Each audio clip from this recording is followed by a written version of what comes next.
Hey, this is Todd. What does the OSR mean in 2021? If I'm going to be completely honest, I would go with two answers. A, I don't know.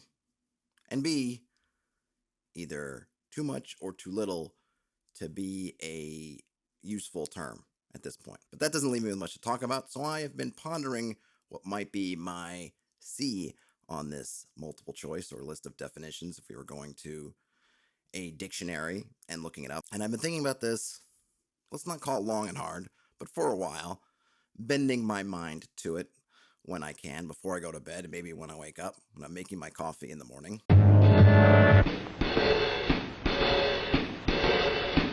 Is this coffee? Well, no. This is coffee.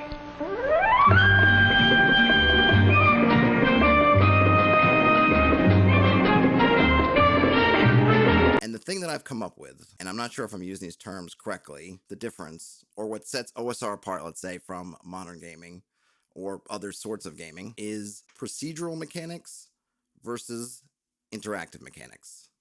So we have OSR procedural mechanics, or I would say a majority procedural mechanics. It's not going to be completely procedural, and I will try to get into how I'm defining these things in a minute, so just bear with me for a sec. But we're going to say a majority procedural mechanics versus a majority interactive mechanics. Okay, what does that mean? We use procedural a lot when in terms of the OSR, and generally we're talking about things like wandering monsters or random generators, the idea of procedurally generating content inside of the game. This could be your wandering monster encounters. This could be randomly generating reactions or morale. We're running them in a sense in a formula, and then when it happens on a procedural level, we're going to go down and follow an ABC type thing to determine what happens. Okay, they're spotted. We'll roll some dice to see how far they're spotted away. Okay, what is their attitude? We're going to roll that part. Okay, what is this other part? We're going to go down, boom, boom, boom, and in a procedure, roll these things out and figure out what they mean and go with it. On the interactive level, and what I mean by interactive is actions and the way different actions compound with each other and how they affect each other. And I mean this on a mechanical level. So this is the kind of thing like if you take 5th edition, you have an action, you have a bonus action, you have a reaction, and then we have different abilities that may drive those in different ways, but they have these interactions between each other. Well, I have this bonus action I can use, but if I use it here, I can't use it here. I get this action from this, I get this from that. I get this kind of ability from that one, and that interacts with this ability. And the same thing on the monster side, right? So we go from something, what I would call a procedural mechanic, which would be a simple percentage magic resistance, to legendary resistances. One is procedural. If I'm playing a dragon with a 20% magic resistance and somebody casts Fireball, I just look at that and I roll a dice. If I roll 20% or less on whatever method I'm using, Fireball doesn't affect the dragon. If I'm using legendary resistances, there's this mechanic here. It tells me, okay, I have this many left in a round or whenever they happen to regenerate, but I now have to think about how I'm going to use those in the turn. The mechanics are more about how they are relating in the game as opposed to a simple rule. The magic resistance in my mind is easier because I don't have to think about anything. I just roll that die and I just essentially go down a chart. Casting a spell as magic resistance, roll this, either it works or it doesn't. Great, bam, done. Legendary resistances, I have these mechanics. I have rules for how fast they regenerate it. I might have rules for what they do specifically. I might have rules for how often I can use them or when I can use them, but there's not a procedural element. I have to decide as the GM when to use them. And this is on both sides of the screen. Player class abilities are full of all these different interactions, all these, okay, you have key, you have these kind of points, you have spell points. And I get that in old school games, yeah, we had spell slots, right? Like I said, majority. But in 5th edition, every class, I feel like, or most of them, is chock full of all these different interactions. And even if they don't have any, if you're going to say, well, I'm playing a simple fighter and the simple fighter has nothing, you still have all these different things. When can I do this? Oh, I can use a bonus action to do that. Oh, I can do this other thing, right? Oh, I can use a bonus action to do an opportunity attack.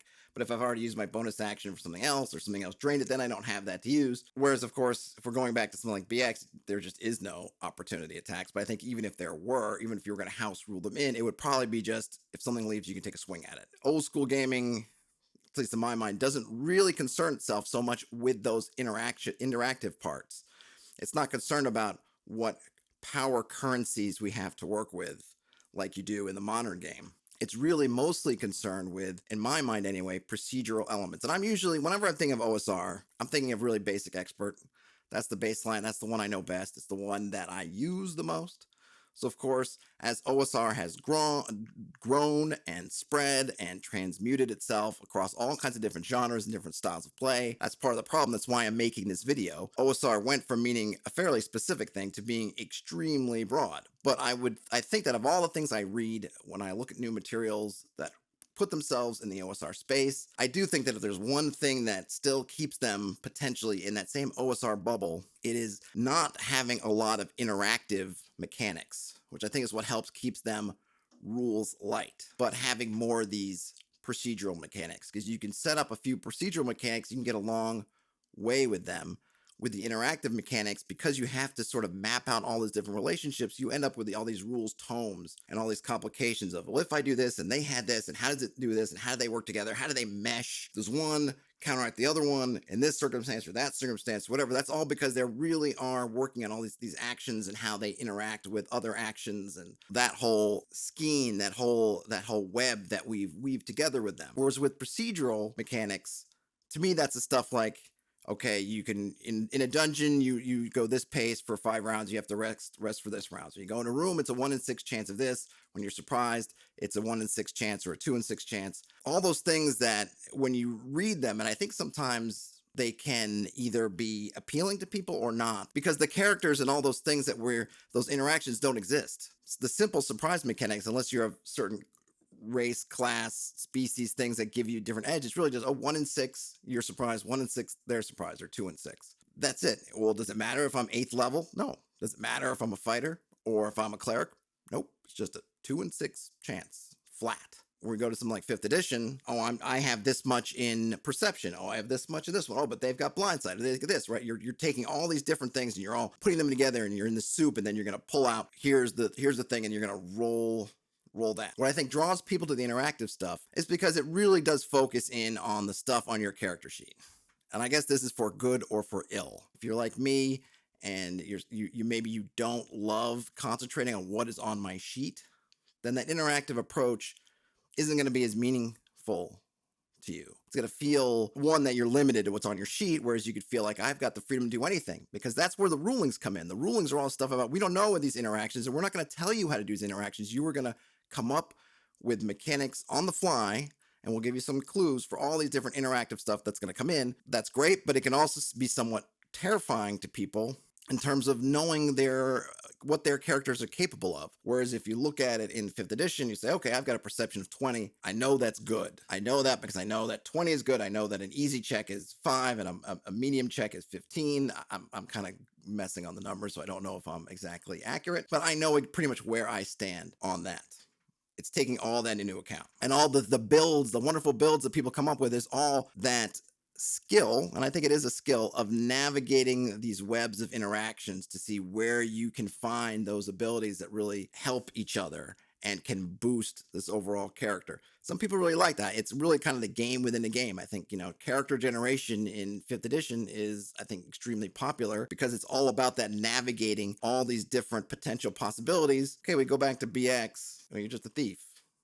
You got the same base abilities as every other thief. What's going to set you apart is using that imagination, being off the sheet, right? That's what's going to set you apart as an old school thief. Is, yeah, everyone at first level's got that same stuff as a thief. What's going to set you apart is the situations and how you handle them. So I'm not trying to say that one is right or one is wrong. My preference tends to be more for that OSR approach of leaving a lot of freedom in the interactive spaces, but having a lot of procedural mechanics, or not necessarily a lot, but having a good set of core procedural mechanics. I think that's also why you tend to think of OSR games as being less narrative, because when you're running more of a sandbox game, you really lean hard on those procedural mechanics. I know I do. What's happening in the world, I'm going to roll dice and find out. If I'm running a real narrative game, I don't need that. I may be more concerned with how all these different abilities are affecting each other and how they're going to affect the story, or whatever you want to call it, the campaign that I'm trying to tell. So that is my list of things. What is the OSR in 2021? Option A, I don't know.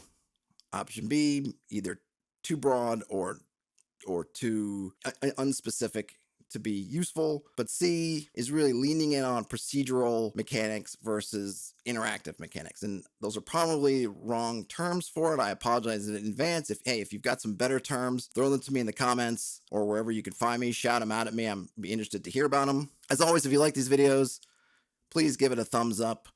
Subscribe to the channel if you like content like this. It helps me get deeper into the YouTube algorithms and surface my videos and just get some more eyeballs on them. As before, I'm trying to march my way towards 1,000 subscribers on YouTube, at least as I'm recording this. Every little thing helps me out a ton, so I really appreciate it. Thanks in advance. Other than that, have a great rest of your day, morning, night, evening, whenever you're watching or listening to this. Game on, and I will talk to you later.